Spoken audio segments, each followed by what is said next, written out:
Hello বন্ধুরা, welcome to my channel অশরীরী কথা। আজকে আমি তোমাদের সাথে শেয়ার করব এমনই একটা ঘটনা যেটা শোনার পর তোমাদের গায়ে কাঁটা দিয়ে উঠবে, তোমাদের গা শিউরে উঠবে। সেরকমই একটা ভয়ঙ্কর ঘটনা। এই ঘটনাটা আমার সাথে শেয়ার করেছেন আমার এক দিদি, আমার একজন ভিউয়ার। সেই দিদির ভাই, মানে তার মামাতো ভাই, সেই ভাই পড়াশোনা সূত্রে থাকতো তার পিসির বাড়িতে। পিসির বাড়িতে পড়াশোনা করার সময় সে একটি কলেজে ভর্তি হয়েছিল। সে কলেজ যাতায়াতের পথে, যেহেতু এলাকাটা গ্রাম্য এলাকা ছিল, অনেক সময় বড় রাস্তা দিয়েও যেতে হতো, আবার শর্টকাট অবলম্বনে অনেক সময় একটা গ্রাম্য রাস্তা মাঠের মধ্যে দিয়ে খুব তাড়াতাড়ি পৌঁছে যাওয়া যায়। তো একটু রিস্ক নিয়ে হলেও ওই রাস্তা দিয়েও ছেলেটি যাতায়াত করত। হ্যাঁ, এটা অবশ্যই সত্যি যে গুরুজনেরা আমাদেরকে অনেক সময় অনেক উপদেশ দিয়ে থাকেন। খাবার খেতে খেতে কখনো রাস্তার ওপর দিয়ে যাতায়াত করতে নেই, খাবার খেতে খেতে ছাঁচতলায় বসে খাবার খেতে নেই, খাবার খাওয়ার সময় বাহির দরজার গেটের কাছে গিয়ে খাবার খেতে নেই, খাবার বাড়িতে খেয়ে তারপর বেরোনোটা সবথেকে শ্রেয়। অনেক সময় আমরা শুনি না, কেন না তারা বলেন না অনেক সময় অশরীরীর উপস্থিতি থাকে, যারা খাবারের দ্বারা আকৃষ্ট হয়ে কোনো মানুষের ওপর ভর করে। তখন আমরা আজকালকার যুগের ছেলেমেয়েরা আমরা হেসে উড়িয়ে দিই, কিন্তু এই ছেলেটির জীবনে ঘটেছিল সেরকমই একটা ঘটনা। যে ঘটনাটা ঘটার পর তার জীবনটা কিন্তু একদম পুরোপুরিভাবে বদলে গেছিল। সে যখন জানতে পারে, বুঝতে পারে, তখন সে নিজেকে সেই জায়গায় আর রাখার মতো জায়গায় থাকে না। রীতিমতো একটা ভয়, একটা ডর, একটা ভয়ানক একটা ভয় তার মধ্যে চেপে বসেছিল। তো ঘটনাটা হচ্ছে, এই ছেলেটি যার কথা বলছি, যে পিসির বাড়ি থেকে পড়াশোনা করত, সে প্রত্যেক দিনের মতো এই দিনও কলেজে গেছিল। বারটা ছিল শনিবার এবং অমাবস্যার দিন।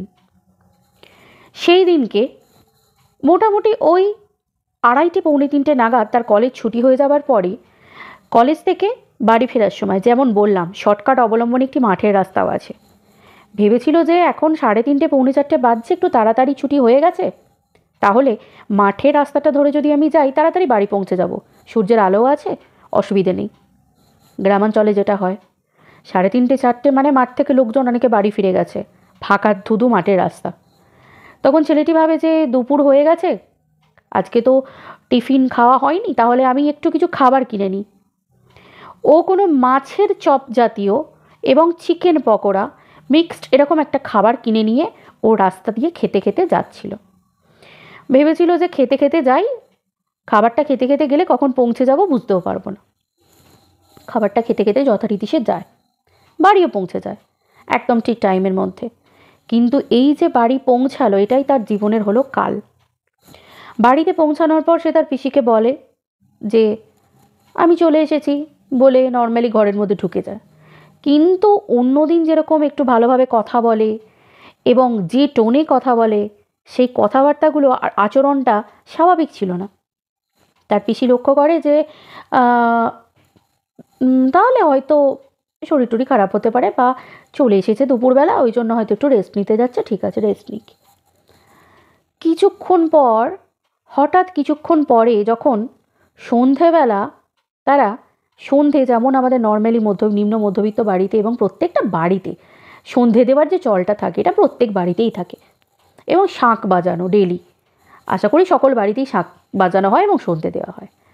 তো সেই হিসেবে শাঁখ বাজানো হচ্ছে সন্ধে দিয়ে।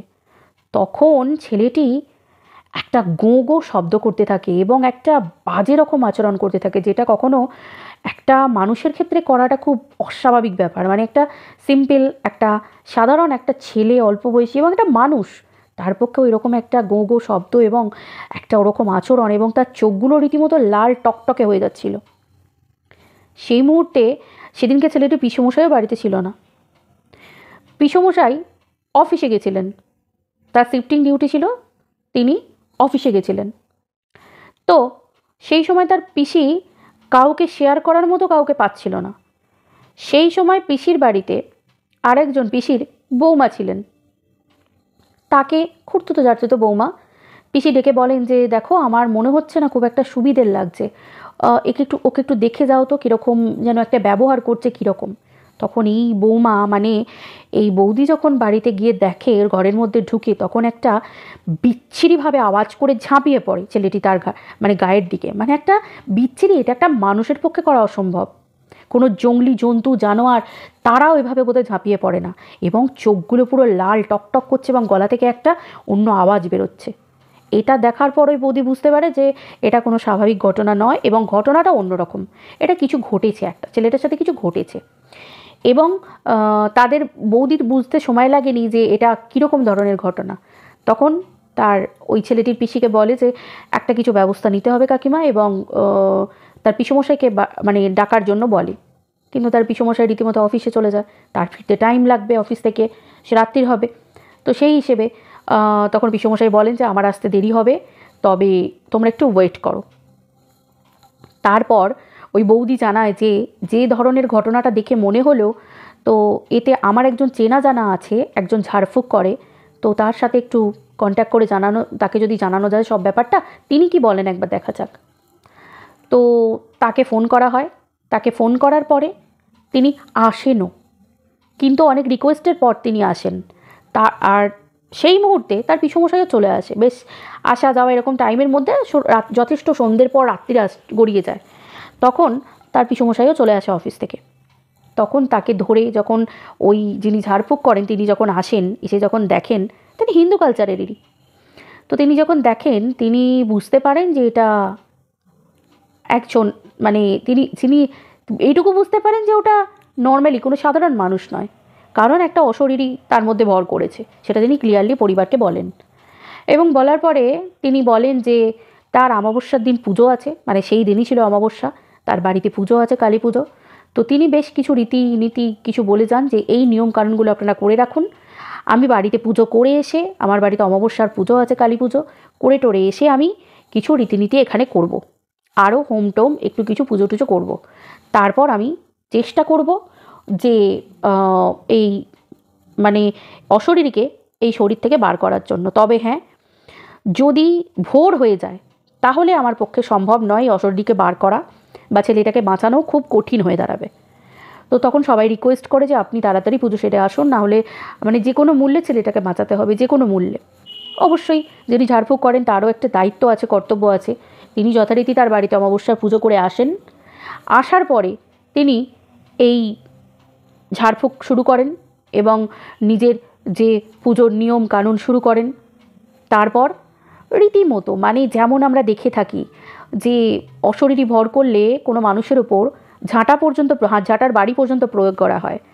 তারপর ধুনো পোড়ানো থেকে শুরু করে, এবং রীতিমতো এটাও ওই দিদি বললেন যে যখন ধুনো পোড়ানো হচ্ছিল, ধোঁয়া দেওয়া হচ্ছিল, ধুনো পোড়ানো, সেই সময় সে চিৎকার করে বলে যে আমি ছেড়ে যাব না, এখান থেকে আমি যাব না, এবং কারোর ক্ষতি করব, এরকম একটা ব্যাপার। তো তিনি রীতিমতো বলেন যে না, এই ছেলেটিকে ছেড়ে দিতে হবে এবং কোনো ক্ষতি করা যাবে না, এরকম একটা ব্যাপার। তো তারপর তিনি বলেন যে অনেক কষ্ট করে তাকে রাজি করানো হয় ওই অশরীরীর সাথে কথাবার্তা বলে, মানে বিভিন্ন রকম রীতিনীতির পুজো প্রক্রিয়ার মাধ্যমে।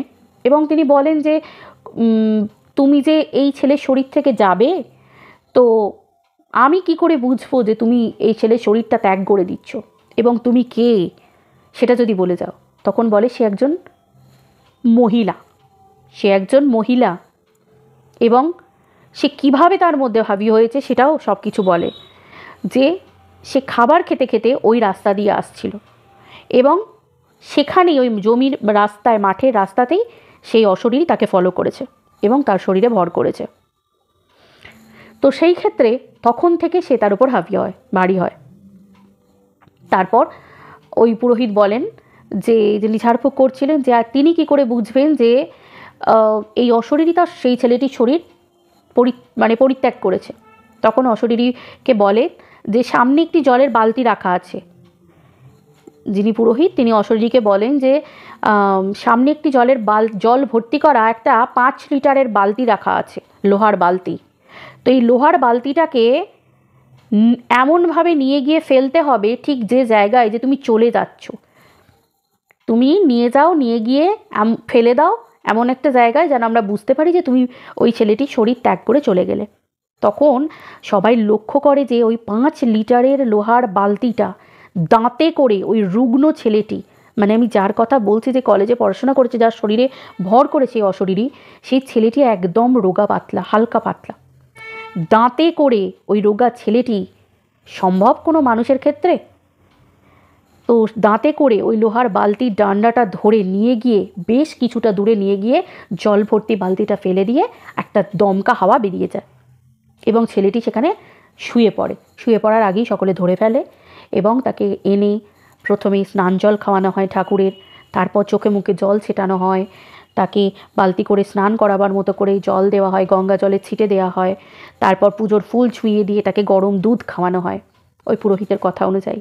তারপর ধীরে সুস্থে তার গোটা গা রক্তাক্ত হয়ে যায়, কারণ পুজোর প্রক্রিয়া চলাকালীন এই অশরীরী ছেলেটিকে প্রচুর কষ্ট দিয়েছে। নখের আঁচড়, তারপর যেখানে সেখানে কাটা চিহ্ন, মানে রক্ত পর্যন্ত বেরিয়ে গেছে ভীষণ, এবং এত পরিমাণ মাথা ঠুকেছে, মানে মাটির মধ্যে দেওয়ালে যে মানে মানে কপাল টপাল হাত পা চিরে রক্ত বেরোনোর মতো অবস্থা। তো তাকে ফার্স্ট এড করা হয়, তারপর ধীরে সুস্থে তাকে জিজ্ঞাসা করা হয় যে কি হয়েছিল। তখন বলেছিল যে আমি মাঠের রাস্তা দিয়ে আসছিলাম, ঠিক ওই অশরীরীর কথা অনুযায়ী আমি এই খাবার খেতে খেতে আসছিলাম, তারপর আমি আর জানি না, এখন তো আমার নিজের শরীরটা মনে হচ্ছে যেন আমার ভীষণ কষ্ট হচ্ছে শরীরের মধ্যে। তারপর তাকে ওষুধ টষুধ খাইয়ে ধীরে সুস্থে তাকে খাবার খাইয়ে শুইয়ে দেওয়া হয়। পরের দিন সকালে ছেলেটি নর্মাল হয় আস্তে আস্তে, কিন্তু ঘটনাটা যখন সে জানতে পারে, তারপর তার এই যে মনের মধ্যে ভয় বেঁধে যায়, আর তো কখনো সে সাহস করেও নি যে খাবারের থালা নিয়ে বা যে কোনো খাবার নিয়ে রাস্তাঘাটে ওই রকম জায়গা দিয়ে খেতে খেতে আসা। এটা তো তার সারা জীবনের মতো বন্ধ, কিন্তু সেই যে মনের মধ্যে ভয় ঢুকে যায় গুরুজনদের কথা না শুনে।